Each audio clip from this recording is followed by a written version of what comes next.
I'm Mira Sukharov of the Peer Review Podcast. Today we have a special collaboration with Dr. Rachel Gordan of the Writing It Podcast. Rachel Gordan of the University of Florida is interviewing Sarah Bunin Benor, my friend and colleague and co-host of Peer Review. Enjoy. Today, we're doing something a little different. This is a special episode of Writing It / Peer Review, Creativity and Fulfillment in Academia, which is the name of the podcast that my guest, Professor Sarah Bunin Benor, co-hosts with Professor Mira Sukharov. Sarah is a linguist and scholar of Jewish languages. She is a professor of contemporary Jewish studies and linguistics at Hebrew Union College, and her co-host, Mira, is a political science professor at Carleton University. So welcome to this joint episode, Sarah. Thank you, Rachel. And now I get to introduce you. Rachel Gordan is an associate professor of religion and the Samuel Bud Shorstein Chair in American Jewish Culture and Society at the University of Florida. She's the author of Post-War Stories, How Books Made Judaism American, and she's the host of an amazing academic podcast, Writing It. Thanks, Sarah. So today we wanted to talk about podcasting and professoring and share some of the advice and observations that have come up from doing our respective shows. Sarah, I'm curious first about the origins of peer review. What made you and Mira aware that there was a need for this kind of podcast? Well, Mira was working on a book about how to live a good academic life, and she sent a draft of her proposal to her agent. The agent liked it, and then I happened to talk to Mira around that time and asked her to send me the proposal, and I had some ideas for it, and we decided we would collaborate on the book.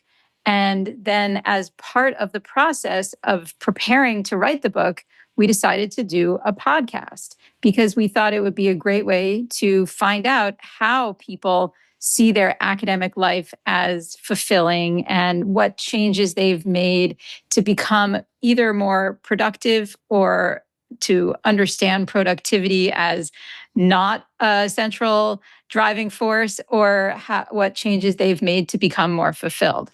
Okay, Sarah, I feel like I have to ask you to back up a moment because even the idea that a colleague mentions this book and they've got the book proposal and you think to ask to see the book proposal and then to kind of insert yourself into the project, that will seem like a totally novel, like what made you feel you could do that? Yeah, it was definitely chutzpahdik, which means kind of a lot of nerve, a lot of, like in a negative way, I guess, a lot of nerve.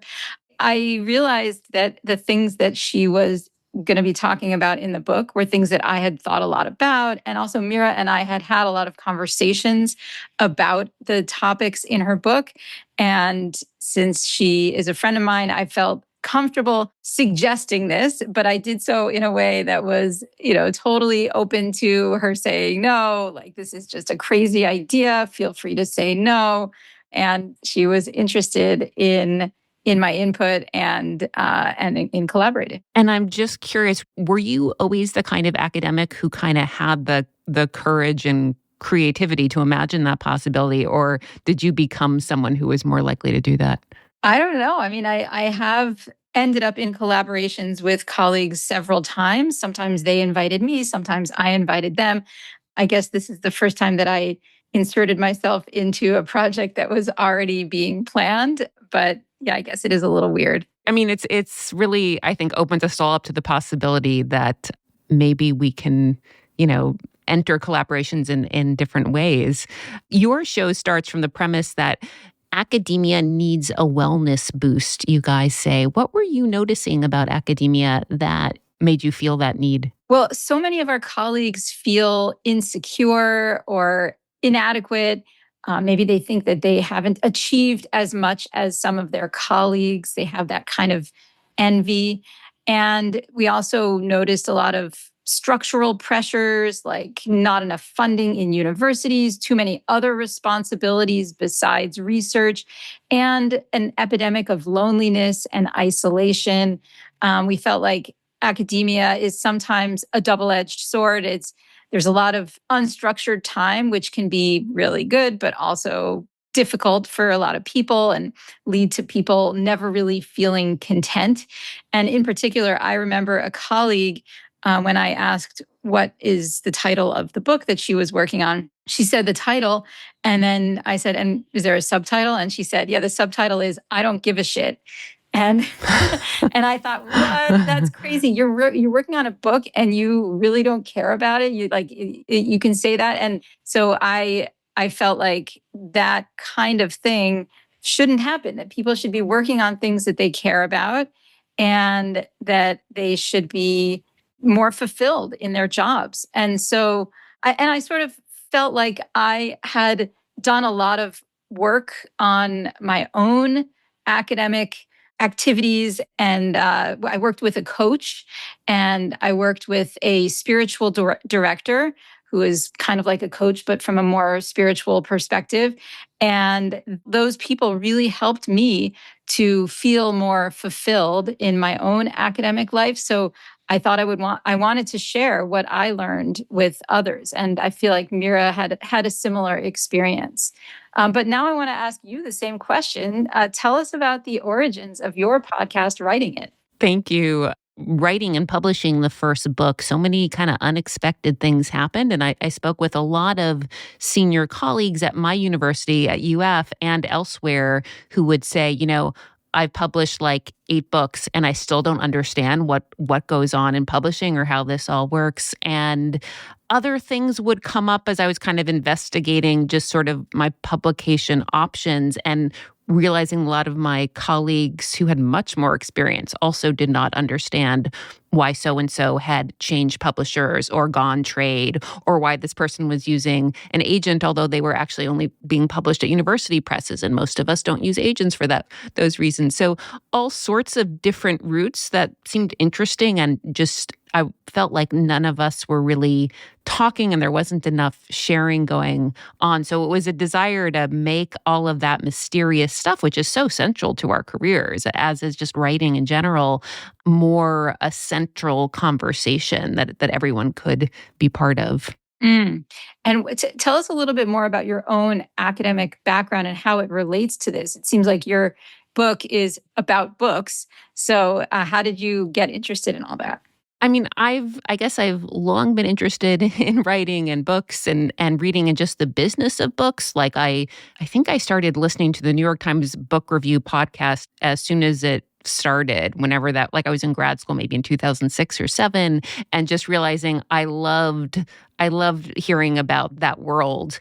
And whenever a colleague had a book that was going to contract to press, I just felt a real excitement. So I'm having the kind of conversations that I've always wanted to have, and the podcast is sort of an excuse for it. And I'm usually trying to think of what are the questions that I'd really want answered, or that I would wish the host would ask. So it is that desire to get, a sort of insider perspective, and I guess just understand the whole world of publishing. I mean, books often seem kind of magical to me, as does what happens to books. I mean, you might have had this experience too, where a colleague's book is getting published and it seems amazing to you, but it doesn't get the kind of attention that you think it should. And then another person's book really has the book magic happen to it. And that's very interesting to me, that a lot of things can come together. I've come to think as a result of this podcast that like title, cover, sort of timing, like those kinds of things are part of that magic happening sometimes when it does. Well, so it sounds like you've learned a lot from your guests, as have I. I've learned a lot from your guests. Haven't listened to every episode, but the ones that I've listened to, I've gotten some good takeaways about divisions of academic presses and trade presses, and finding agents and what agents do, and contracts and PR and so many things like that, and how scholars decide to write a book that has crossover appeal to non-academics, or just primarily is geared toward non-academics. And I've learned so much, and I want to thank you for all that you do on your podcast. Oh, thank you.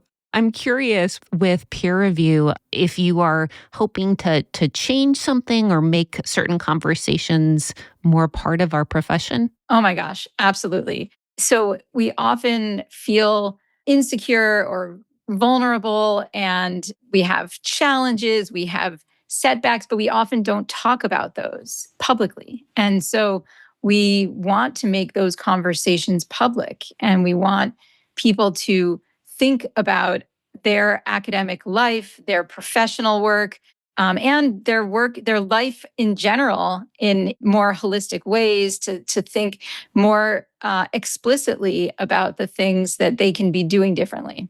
That reminds me, you mentioned before you worked with a coach, and I'm curious what was happening in your academic life before that made you go that route. Well, I was doing some administration, and I guess I was feeling not as fulfilled as I would have liked. And I feel like the coach that I worked with helped me a lot to think about what's important to me and how I can organize my time. And I also figured out that it's important to me to do certain things each day or each week to make me feel fulfilled, both academically and in my other work, my other parts of my life. So that was really helpful. Yeah. What about you? When you started this podcast, you were pretty junior, right? What were you? Had you already gotten tenure at that point? No, my book was not out yet. I was not tenured. So I suppose it was a little, some people might say it was risky in a way, but what I've appreciated at UF is that they sort of encourage you not to think quite that way of being scared about entering certain conversations. But what I did find is with guests, it often helped to invite folks who were more established, because I don't know if you guys have found this too. I think you have, is that you want folks to share like mistakes and lessons learned and, things didn't go perfectly. So in order to get people on who are comfortable enough sharing that, it's actually usually scholars who are quite secure, comfortable. They've really accomplished a lot and are able to admit and then kind of teach others, these are mistakes I've made. But it was, I think, something that I felt like I needed already at that point in the career, to be able to talk with more people about what's working in writing and what do you do when you're feeling stuck, and what more options are there for publishing and for scholarship than what we might realize. Mm. And so, did you include this podcast on your promotion dossier? I do. So I include it in service. At a Research One university, it's our scholarship, it's our research publications that matters most. So I wasn't under the illusion that this was going to matter a lot. And I think it's actually hard to sometimes explain to our colleagues how much this does take. I mean, too, you're kind of finding good guests, often reading their books, coming up with the questions, in addition to inviting them. Sometimes they want to have a conversation beforehand, and then the recording and the editing and the promoting. So it does take a lot of time, but this truly is like one of those service items that is just very enjoyable. So whether it makes sense, whether it's the most savvy thing for me to be doing, it truly is something that I enjoy and that I think provides a lot to kind of a broad array of humanities scholars. Yeah, I also think of my podcast as service, but I also think of it as having an impact on my teaching and research as well. And this is actually something that I want to change in academia, is that we think about the three parts of our job as being research, teaching, and service. But I want people to also think about public engagement as another part of their job, because I think that's one thing we've found among our guests, that the people who seem the most fulfilled are people who do a lot of public engagement. And our public engagement often has a positive impact on our research and on the promotion of our research and on our teaching. And I mean, for me, they're all so closely interconnected that it's very hard for me to decide what bucket to put things in when I do some things. Like, for example, I run the Jewish Language Project, which is a public engagement initiative that raises awareness about Jewish languages around the world. And it does research, it does education. So I do see it as part of my research and my teaching. I use some things that I create for the Jewish Language Project in the classroom, and I have assignments that contribute to the Jewish Language Project from students' output. But I also see it as service. It's service to the world. You know, we have our internal and our external service, and we usually just think about that as what we're doing at the university and in our academic discipline, reviewing manuscripts, editing journals, serving on academic society boards.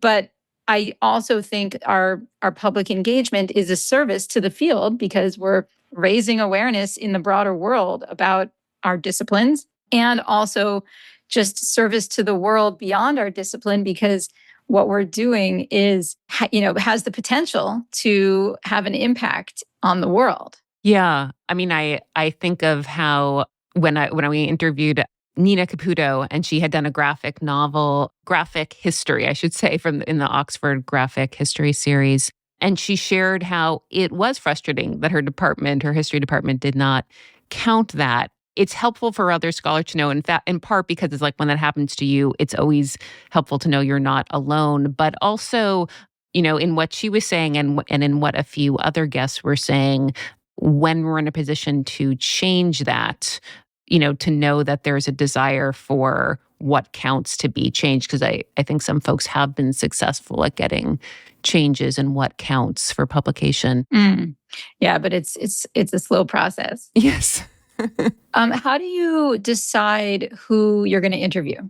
A good part of it is recommendations from other people, and then getting to have conversations with folks so I can get a feel of, we don't want it to just be a positive spin or sound like this is someone this was the issue with having folks who are more junior, as things can sound like I'm always on the market because I'm looking for a job. And so I need my interview to make it sound like things are perfect. So you're looking, I feel like when I've gotten to talk with someone before, I'm looking to see, are they someone who is willing to be open? And not everyone is. So that's probably the deciding factor, because when we hear from guests, the episodes they like the most are not because this person is saying how wonderful they are. I mean, everyone is, as you know, super accomplished, but it's when they do that very relatable thing of sharing, this went really wrong, or I would have done this differently, those kind of stories. So that's what I'm looking for. The finding amazing publishing and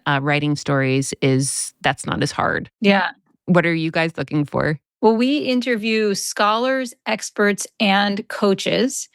And we're looking in the scholars, it's not a random sample of scholars. We're looking for people that we feel are finding meaning and satisfaction in one or more areas of academic life: research, teaching, service, or public engagement. And we find them through word of mouth and also through people we know. So we do have a bit of an overrepresentation of people in our own fields, in Jewish studies, in linguistics, political science. But we've intentionally reached out to people we know or friends of friends in the sciences and education and other fields. But, we're always looking for more people who have an interesting story to share, an interesting take on the issues that we talk about. Yeah. And I guess I would add, for us, we're looking at those kind of editor or agents that I think academics often wish they could have a conversation with. So there's that component too. Who do we think other people sort of wish they could sit in on a honest conversation with? And agents are such mysterious people to a lot of us academics. So that's a really helpful one for them to share what's really going on. Yeah, I think those episodes are very helpful. So what about the change that you're looking for? Do you hope that your show will change people's writing habits and how institutions deal with writing? I guess one big change is just this attitude, which I don't know, Sarah, how you feel about when you were in grad school, but I don't feel that when I was in grad school, there was as much of a recognition that it's very individual what works for us. I had heard you're supposed to treat grad school as a job. And so I used to show up at the library at like 9 and feel like I should basically be there for a work day. Some days that worked, but if I had been more attuned to the just fact that it works differently for all of us, I think I would have been sort of more experimenting and just kind of listening to, oh, this isn't feeling good every day. I was quite like too rigid about it as a grad student, and that wasn't helpful. And it wasn't until I think my postdocs that I sort of tuned into an idea that I think was a little more in kind of just self-help sort of literature and podcasts at the time, which is that we all need different kind of things that work for us. I'll often tell someone, "Oh, we just recorded, an episode with so and so kind of editor," and sometimes there's someone who will say, "Oh, didn't you already do an episode with whatever kind of editor and or writer or academic?" And the idea is, there's going to be a different story, and we want to present listeners with many different options just to be aware. So that's, I think one thing we're trying to change is just give listeners idea of the many options. And I suppose also encourage people to do these kind of events at their universities that I find so helpful whenever we get to have at UF, where we have, say, an editor and an agent invited. And so I will often ask guests, are you open to, say, being invited? And I guess that was news to me when we recently had Adina Popescu, who's a senior editor at Yale University Press, say, I love to be invited. And, please invite me. I do these events and really enjoy them at universities. So to just make it more of a thing out there. Yeah, that's great. And actually, what you're talking about individuals needing different things in writing came up in one of our interviews with Evyatar Zerubbabel, who wrote a book, The Clockwork Muse. Did you interview him too at any point? No, but I was actually just at a conference in Chapel Hill with him and listened to your episode. And I was so, because he and his wife, Yael, were there actually. And your episode was great because he was making the point, I think, about how he and Yael have different writing styles, which I don't know. I actually found that really interesting to hear about. What about you? Yeah, totally. And his book has this idea of A time and B time, and how there is the A time is the time when you're doing the most thought intensive part of your work, whether it's reading or writing or research. And the B time is when you're doing things that take a little bit less cognitive power, like doing a bibliography or gathering resources or doing administrative things like emails. So for me, it was a very helpful learning that we should find the time of day when we're at our best to do the A time work. And that for some people would be late at night. For me, it's early in the morning. Like this morning, I woke up I think I got out of bed at like 5:30, and by 5:45, I was working, doing some writing. And it makes me really happy when I can get in a little bit of that kind of writing in my A time. But obviously at 9 p.m., I'm not going to be doing that. So that was really helpful. I mean, there's so many things that we have learned from our guests. Maybe you can tell us some other things that you've learned from your guests. Yeah, one thing is this issue of making your own writing kind of new again in your eyes. Like, I don't know how you deal with revisions, but that's always the challenge, is that how do I see it with fresh eyes? Because what happens to me is it's usually on the screen and I'm sort of going, yeah. Like I've read this a gazillion times, and it's hard to have those fresh eyes that actually help you do good edits. So folks have mentioned, of course, printing it out, which sometimes feels wasteful. So my alternative, which I think we had a guest mention, was using different fonts And that actually, especially when it's fonts that I don't normally use, actually does make the whole thing look different. I'd recently heard someone say actually doing much bigger margins, which is not usually what I do, because they felt like that made it look more like a real book, which often has quite thick margins, so that you take it sort of more seriously. Reading it aloud is something our guests have said is really helpful. I know a lot of us are upset or aren't feeling good when we haven't been able to work on the thing in a while, but I try to remind myself when that's happening, when it's a really busy time, that it's like, okay, this is actually good for when I'm able to return to it, is because I will have had more distance. And relatedly, I guess this question of, is it good to have multiple kind of writing projects at once? And some of our guests really do that. By necessity, I end up doing that. And I think for me, part of the reason that helps is that there's often a point when I'm just sort of annoyed or stuck on one. And so then to have that pleasure of moving forward on something else takes me out of the yuck period.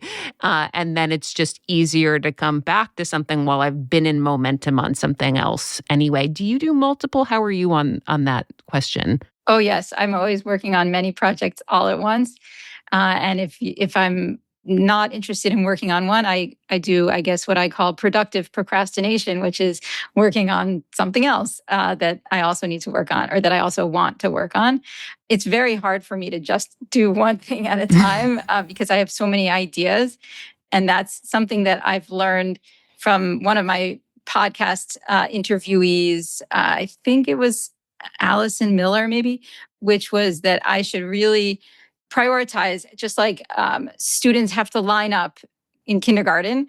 It would be just chaotic if they were all walking in a clump, but having them in a line is much more orderly. And we do that in our work, that we line up things in terms of the order of importance and when we should do them. But we should also be flexible. And sometimes someone needs to go to the front of the line. Right. No, I agree. Or the back of the line. Yeah. Yeah, but what you were saying about writing, how you can make something look new again, relates to what Helen Sword talked about when we interviewed her. She has a book called Writing with Pleasure. And in her interview, we learned so much about how to make writing more pleasurable. And that can include using a new font or a new color, or for some people, writing by hand. Not for me. I mean, I just do everything on the computer, including most of my reading. But also writing in a different place, and writing in a place that you find beautiful, with making all of your senses feel satisfied while you're doing the writing. I mean, there's so many little tricks that we've learned from our interviewees. Yeah. When you said the new place, I was thinking I was in New York last week, and I've had this experience before where I had managed to print something out before I had to rush off somewhere.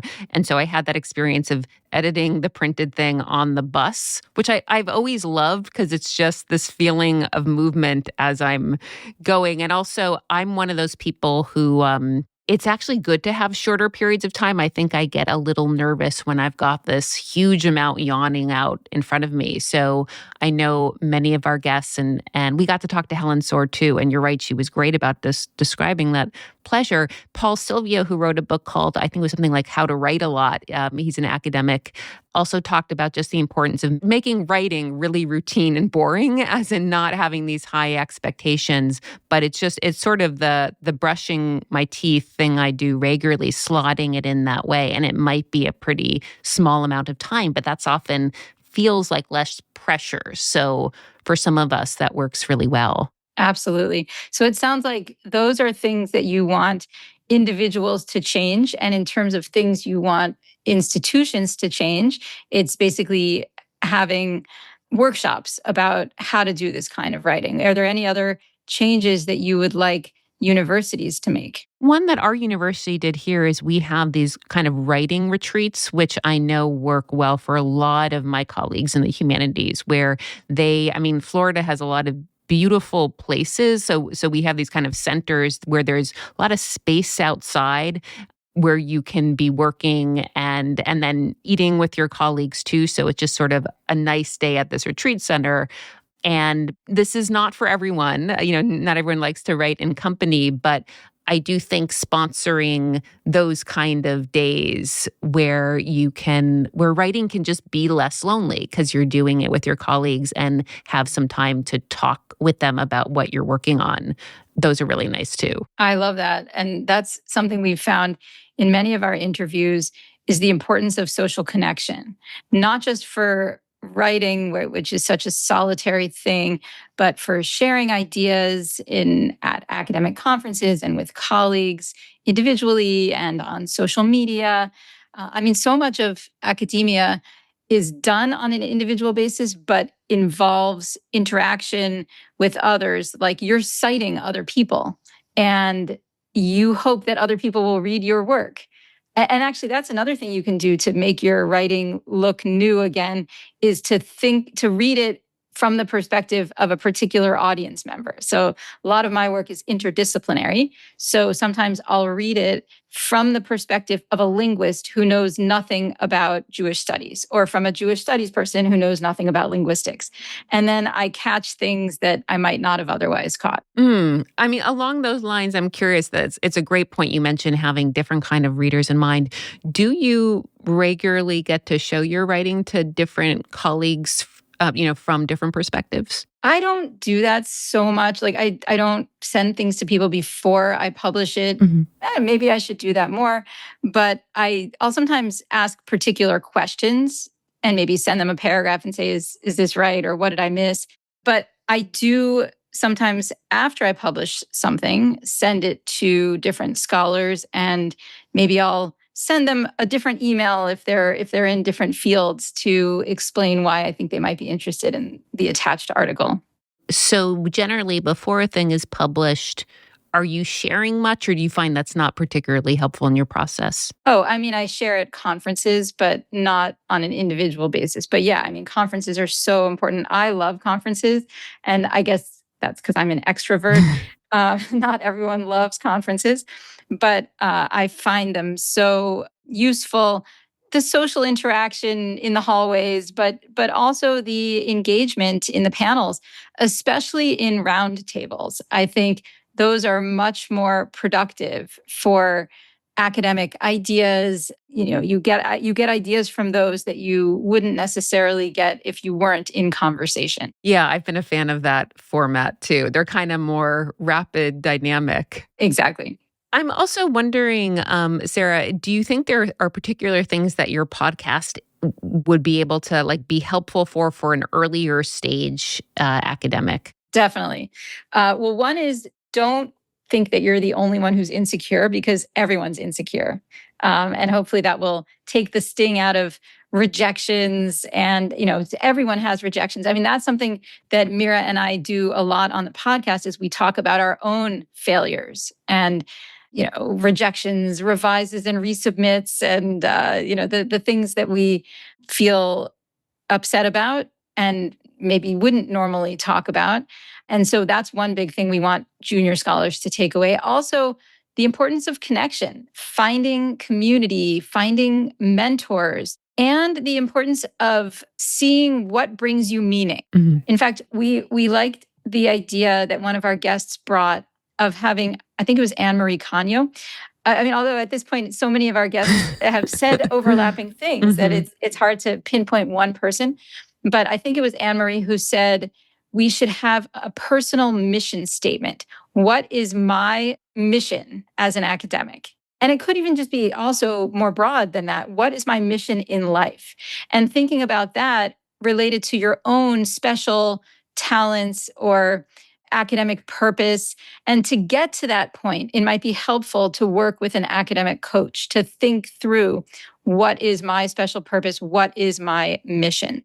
Another thing that I think junior scholars can take away from our podcast is the importance of public engagement and how it can bring fulfillment, raise your profile, and enhance your scholarship and your teaching. And that some people say, oh yeah, I'll do that once I get tenure. But I think, as you've seen through your podcast and other scholars, we interviewed Ilana Horwitz, who is still a junior scholar, but has done a lot of public engagement and written articles in the New York Times and other venues. And I think she finds that it enhances her scholarship and raises her profile. So I think if you do public engagement even before tenure in moderation and still also focus on your academic work, your peer-reviewed journal articles, your books, then I think that can be really helpful in your career. And then finally, the importance of exercise and mindfulness and doing things that bring you joy on a regular basis.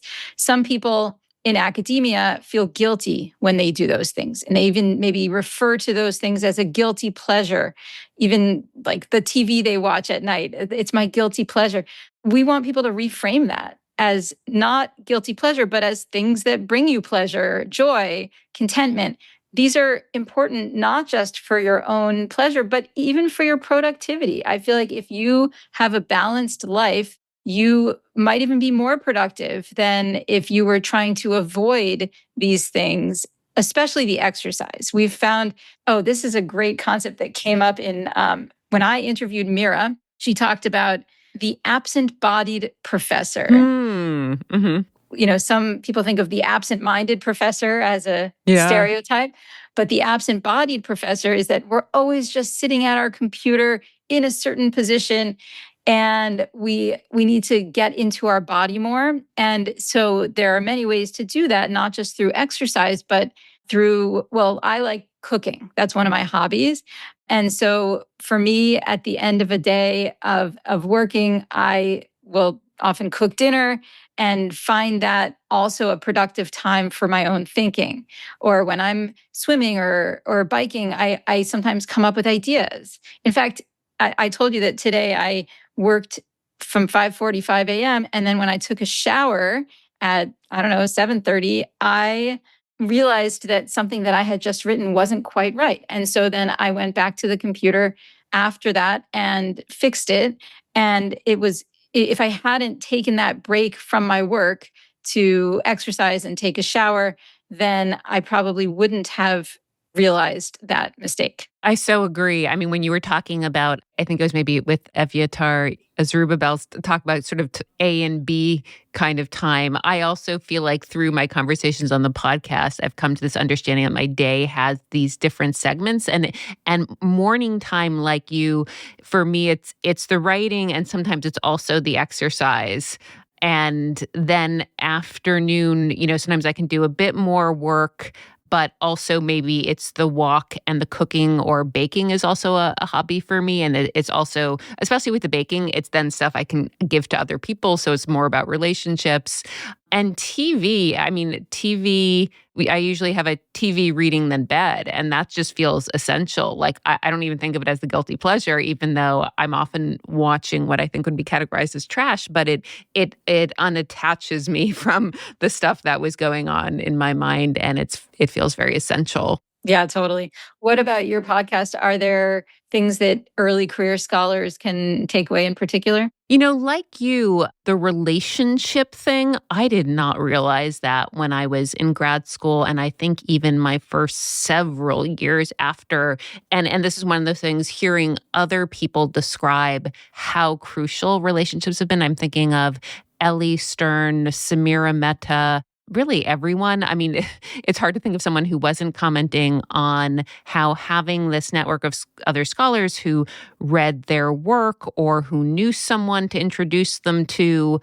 It is a misconception when people think being an academic is kind of a solitary job, because I think most of the folks who are succeeding, it's through relationships. So that's a story that I think is really helpful for younger scholars to hear. And like you're saying, getting to hear how much rejection and sort of projects that didn't go anywhere. I'm curious if that's been the case for you, Sarah. I mean, are there things you start that maybe get put in the drawer for a while or just don't work out? That it can be very helpful to hear how other people deal with that. Oh my gosh, totally. And one of the things I talked about in an early episode of our podcast is how I got a revise and resubmit response from a journal article when I was still in grad school. And I was just so upset about it that I never did anything with it. And so that article never saw the light of day.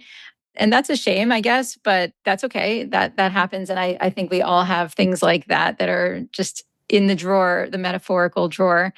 And then I certainly have many projects that I may someday get back to or not, depending on what I'm most excited to work on in a given semester. What about you? Yeah, it has happened. And I think, like you, I'm sort of like, maybe I will get back to them. I don't want to be married to the idea that everything has to be used. I mean, I don't think that's necessarily a waste, that you had to start somewhere and maybe that helped you get to your next spot in writing. But I guess there are a few back burner things. I think another thing that has helped is to sometimes put the scraps of something I'm working on in its own document. Sometimes I might go back and use part of it, but again, not everything gets used. I always feel a little bit strange in the tummy when someone is like, and I reused everything, because it's like, oh gosh, if that's the standard, I just really can't get there. But I was also curious about our later stage career listeners, because the surprise to me is actually I mostly hear from later stage listeners. And part of it is, I think, older generation, they often say like they didn't have anything in grad school explaining these mechanics, and it so was not in the culture to talk about what's really going on behind the scenes. So it's interesting and encouraging to hear even these folks who are just super successful are like, it's helpful to get to hear other people's stories. Oh, yeah. And I also sometimes hear from listeners who are late career and early career, I think, who find the podcast useful for slightly different reasons. One of the things that I think later career scholars can find useful in our podcast is the idea of making time for writing every week or ideally every day, because often we're at a point in our career where we don't need to publish. It's not publish or perish because we are full professors, but we find fulfillment in that writing and that creative output. That's something that Mira came up with to avoid distinguishing between scholarship and public engagement in the things that you create. So creative output would include not just things you write, but also social media posts, videos you make, even documentary films. And so that's, I think, something that a senior scholar can find useful. Also, Michal Raucher told a story of feeling unfulfilled. And she mentioned this to her mom, and her mom said, "When was the last time you wrote?" And that was really helpful for her because she didn't realize that that was so important to her sense of fulfillment. And I feel that way too. And so, one thing that I've been doing is I have an accountability partner, and we send each other an email every weekend about what we've gotten done in the previous week and our goals for the next week. And for a while, we were both including all of the things we had to do, like our whole to-do list. And then we realized actually it's more important for us to really just focus on the writing goals or the goals relating to research or creative output, where it isn't easy to just, since we have so many things going on, we're both involved in administration in various ways. How do we find the time to write? And having that accountability check-in every week really makes me do that. And I don't even have specific goals. I just have at least 3 hours in a week of writing on a particular project. And so that is my main goal that I write to her now each week. And that's been really good. Another thing I think a senior scholar can take away is that it's okay to make changes in this late stage. You might feel stuck, like you're just doing the same thing, and think about how do you really want to fill your time, especially if you're close to retirement and you only have a few years left before you're done. What impact do you want to make in your research, your teaching, your service, and your public engagement? How can you most meaningfully contribute? And then finally, one other thing that I think has been really helpful for me and that I think senior scholars could find useful is mindfulness meditation. That can have a positive impact on your writing but also on your teaching. And we interviewed Peter Anderson, who is a scholar of classics, and he studied Stoicism and took things that he learned from the Stoics. And initially, in a class on Stoicism or on classics, he incorporated mindfulness meditation in the classroom. And then he realized this was so helpful for the students and for himself as the professor that he decided to incorporate meditation in all of his classes. Wow. And I tried that last semester, and I think it was good. The students seemed into it. We did just a 3 or 4 minute meditation at the beginning of each class. And it was just a way to settle, to emotionally regulate, and to be prepared for the class. I decided not to do it this semester, but I might go back to it later. But I think that's something that really any career stage scholar, professor can try in the classroom. Yeah, I want to go and listen to that episode. But it reminds me, I'm co-leading a seminar at the U.S. Holocaust Memorial Museum this summer, and they have, you probably know, they have this sort of intense schedule that's kind of like 9 to 5 or something. For us academics to be somewhere every day like that is unusual. But I kind of insisted as much as I could. We have to have at least one day where we give people time to do their writing and or exercise in the morning, because the same feeling you were describing before is that I really want us to like implement what we've learned here. Is that I think that this is super important. I wanted to ask you what else you're still curious about. What kinds of things you're hoping to ask guests about in the future? Well, I would love to do a quantitative study about the things that I'm learning. I'm really curious how the issues of fulfillment and creativity that we're finding among our guests plays out differently by discipline, specifically by institution type, geography, gender, race, socioeconomic status, age, life stage, that kind of thing.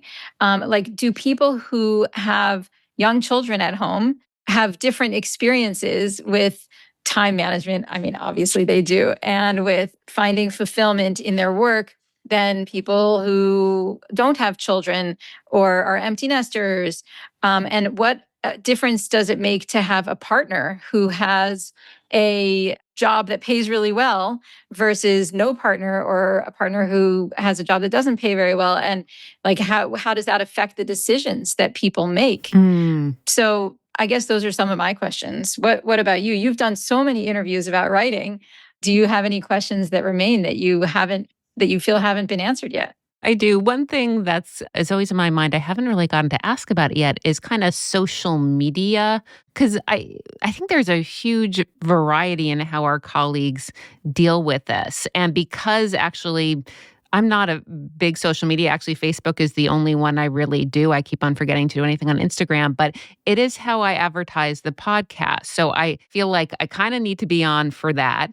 And then I joined Facebook super late. I think it was like 2013. And at that point, I'd already been listening to my advisors and professors in grad school had been on it for years. And so I'd heard them for years complain about like how self-promoting and show-offy folks were. So I think I had that in my head. And because I grew up at a time when people would still say on the playground, like, don't brag or don't be a show off. Like when I came to this world, it was just like, what's going on here? And it was kind of hard to get used to that. And then to figure out a way to be part of that felt comfortable.